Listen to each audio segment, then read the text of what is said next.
Perché sur une falaise vertigineuse qui domine la vallée de l'Alzou, Rocamadour est l'un des sites les plus spectaculaires de France.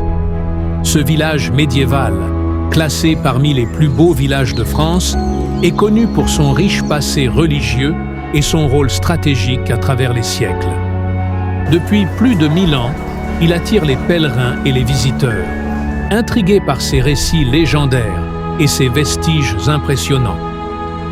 Fondé au XIIe siècle, Rocamadour doit sa renommée à son sanctuaire dédié à la Vierge Noire, une statue en bois mystérieux au cœur de nombreuses légendes.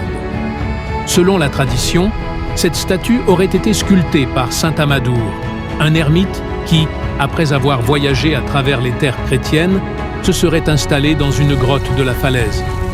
Là, il aurait vécu en prière et en solitude, laissant derrière lui cette figure sacrée, qui devint rapidement un symbole de protection et de miracle pour les croyants. La Vierge Noire a rapidement acquis une réputation de statue miraculeuse. Parmi les récits les plus connus, elle aurait sauvé des marins en détresse ou guéri des malades incurables. Ces histoires ont attiré des pèlerins de toute l'Europe dès le Moyen Âge, faisant de Rocamadour un point de passage essentiel sur les chemins de Saint-Jacques de Compostelle. Chaque année, des milliers de personnes montaient les 216 marches qui mènent au sanctuaire, souvent à genoux, en guise de pénitence ou de remerciement. Mais l'histoire de Rocamadour ne se résume pas à la dévotion religieuse. Le village a également été marqué par des périodes de troubles et de conflits qui ont laissé des traces indélébiles sur son architecture et son rôle dans la région. Pendant la guerre de 100 ans, Rocamadour a été un point stratégique disputé entre les Anglais et les Français.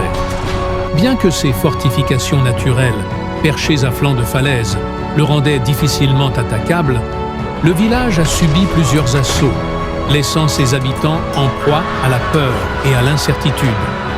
Plus tard, lors des guerres de religion, Rocamadour est de nouveau au centre des tensions. Les protestants, en lutte contre l'Église catholique, s'en prirent au sanctuaire et à la statue de la Vierge Noire, symbole de la foi catholique.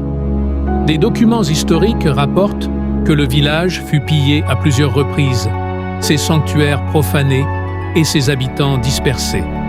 Pourtant, à chaque fois, Rocamadour a réussi à se relever, ses habitants reconstruisant pierre après pierre ce qui avait été détruit. Aujourd'hui consacré au tourisme, au culte et à la culture, Rocamadour reste un symbole vivant de l'histoire et de la résilience.